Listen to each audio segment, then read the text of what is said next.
តោះយើងមករៀនមេរៀនបន្តទាំងអស់គ្នាមេរៀនទី5កដាក់ស្រៈអាកាកដាក់ស្រៈអេកេ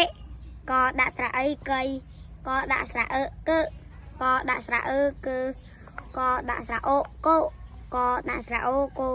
កដាក់ស្រៈអ៊ូគួកដាក់ស្រៈអើកៅកដាក់ស្រៈអឺគឺកដាក់ស្រៈអ៊ីគី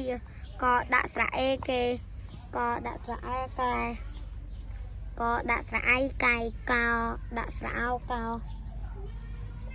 កដាក់ស្រៈអៅកៅកដាក់ស្រៈអ៊ំកុំកដាក់ស្រៈអ៊ំកំកដាក់ស្រៈអាំកាំកដាក់ស្រៈអះកាសកដាក់ស្រៈអោះកោកដាក់ស្រៈអេះកេះកដាក់ស្រៈអោះកោកដាក់ស្រៈអាកា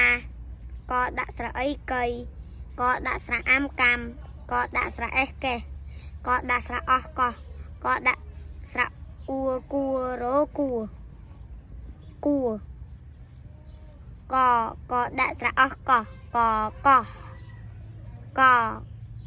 រោកអូគោរោគោកអេគេរោគេកគេកអោះករោកអែកែករោកកែកអ៊ំកុំកអេះកេះកអៃកៃកុំកេះកៃកអោកោរោកោ